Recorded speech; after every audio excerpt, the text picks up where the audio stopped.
Deputy CM Mukesh Agnihotri का पूर्व CM पर पलटवार, हार को पचा नहीं पा रहे हैं पूर्व मुख्यमंत्री जयराम ठाकुर। हिमाचल में कांग्रेस की मजबूत है सरकार, ये डिप्टी सीएम की ओर से कहा गया, तो डिप्टी सीएम ने निशाना साधा है।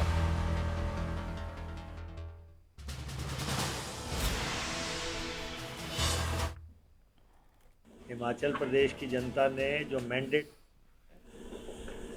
कांग्रेस पार्टी को सत्ता में लाने का मैंडेट दिया है, उसका भारतीय जनता पार्टी सम्मान करे और सत्ता से बाहर बैठकर रचनात्मक विपक्ष की भूमिका निभाने का काम करें। और मुझे लगता है कि पूर्व मुख्यमंत्री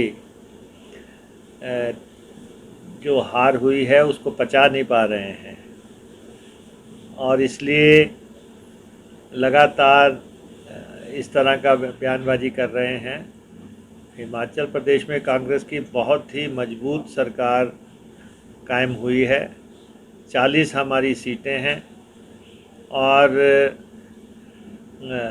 जो मुख्यमंत्री जो आंकड़ों की दुहाई, पूर्व मुख्यमंत्री जो आंकड़ों की दुहाई दे रहे थे कि इतने मार्जिन से सरकार बनी है, तो उनको ये भी मालूम होना चाहिए कि कांग्रेस को 15 सीटें एक्स्ट्रा मिली हैं उनसे, उनको 25 सीटें मिली हैं, हमें 40 सीटें मिली हैं। और इसी खबर पर अधिक जानकारी के साथ शिमला से हमारे ब्यूरो चीफ प्रदीप ठाकुर इस समय जुड़ चुके हैं। प्रदीप, देखिए, जहां पर जिस तरीके से चुनाव से पहले एक माहौल नजर आ रहा था, कहीं ना कहीं बीजेपी को जिन शक के आधार पर कांग्रेस के नेता देख रहे थे, अब बीजेपी के नेता खुद इस बात की तस्दीक कर रहे हैं। क्या कह रही है हिमाचल की ठंडी हवाओं में राजनीति की ये गर्म बातें?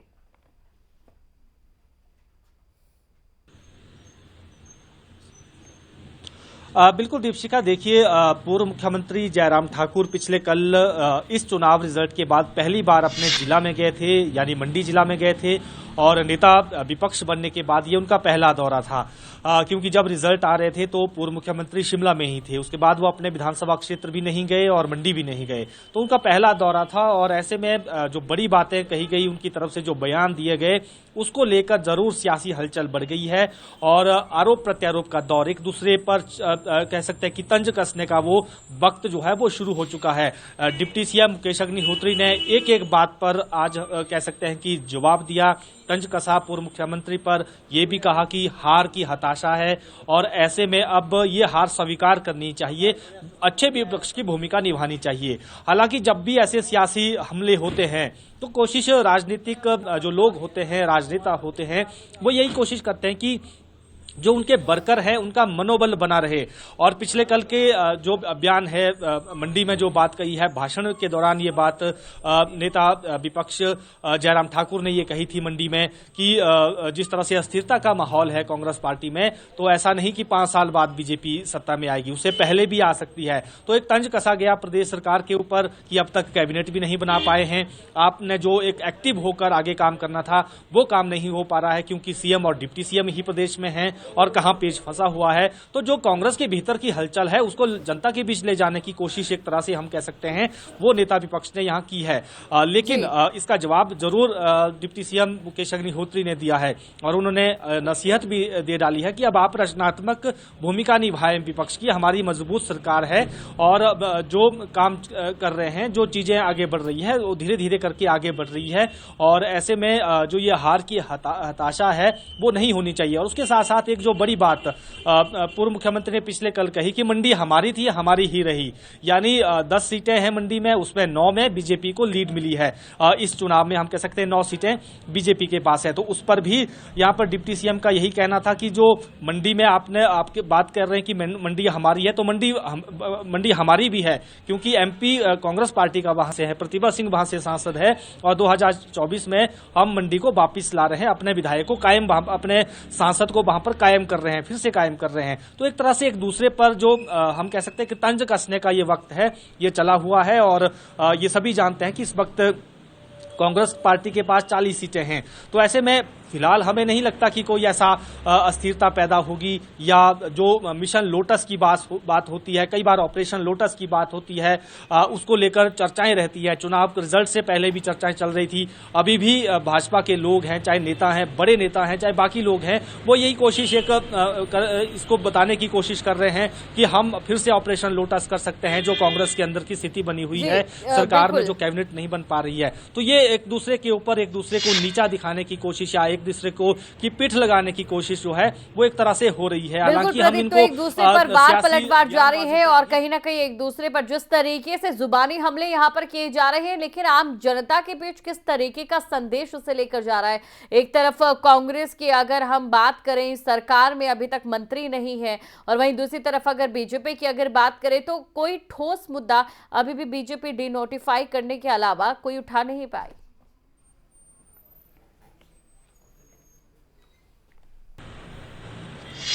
बिल्कुल, देखिए अभी क्योंकि शुरुआती दिन है, 22 दिन ही प्रदेश सरकार को बने हुए हैं, तो ऐसे में शुरुआती दौर में सभी राजनीतिक दल कोशिश करते हैं कि जो सत्ता में पार्टी आई है उसको थोड़ा हनीमून पीरियड जो है उसको दिया जाए, 6 महीने का पीरियड कम से कम दिया जाए, ताकि वो खुद को स्टेबल कर सके और उसके बाद जो सरकार से जुड़ी योजनाएं हैं उनको ला सके। ये तमाम चीजें रहती है। विपक्ष हमेशा कोशिश करता है कि जो सत्ताधारी दल है उसको कुछ वक्त दे, चाहे वो कोई भी सरकार रही हो। हालांकि इस बार भाजपा के हाथ एक मुद्दा आ गया डिनोटिफिकेशन को लेकर। जो प्रदेश सरकार ने पिछले फैसले हुए थे उसको डिनोटिफाई कर दिया, कई संस्थान, कई कार्यालय बंद करवा दिए गए, और ये भी कहा गया कि बाद में मेरिट के आधार पर हम इनको खोलेंगे।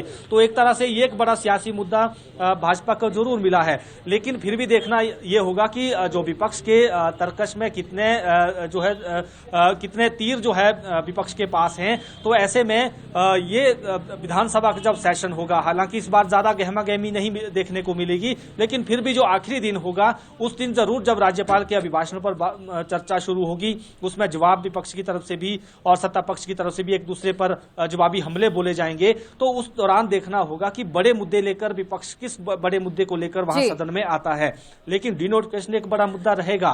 कैबिनेट गठन पर सरकार पर तंज कसा जाता रहेगा, क्योंकि अभी तक गठन नहीं हो पाया है। उमूमन देखा जाता है कि जब सरकार बन जाती है तो उसी दिन शपथ ग्रहण हो जाते हैं मुख्यमंत्री के भी, मंत्रियों के भी। वो अपना कामकाज संभालना शुरू कर लेते हैं, लोगों के बीच जाना शुरू करते हैं, सरकार की पॉलिसी बताना शुरू कर देते हैं, पोर्टफोलियो बढ़ जाते हैं। तो एक्टिव मोड में गवर्नमेंट दिखती है। अभी सीएम और डिप्टी सीएम एक्टिव मोड में हैं। कई बेहतर योजनाएं लाने की भी कोशिश की जा रही है। जो डिपार्टमेंट डिप्टी सीएम को मिले हैं वो बार बार उनकी मॉनिटरिंग कर रहे हैं, उनको समझने की कोशिश कर रहे हैं। मुख्यमंत्री भी वैसा ही कर रहे हैं। और पिछले कल जिस तरह से 101 करोड़ रुपए की एक योजना शुरू की गई, मुख्यमंत्री सुखाश्रय योजना, तो एक तरह से एक पॉजिटिव संदेश देने की कोशिश सरकार जरूर कर रही है, लेकिन कैबिनेट गठन नहीं हो रहा है। इस पर कहीं ना कहीं प्रदीप, इसको लेकर काफी ज्यादा यहाँ पर निशाना जो है वो बीजेपी की ओर से साधा जा रहा है कांग्रेस पर। तमाम जानकारी को दर्शकों तक पहुंचाने के लिए आपका शुक्रिया।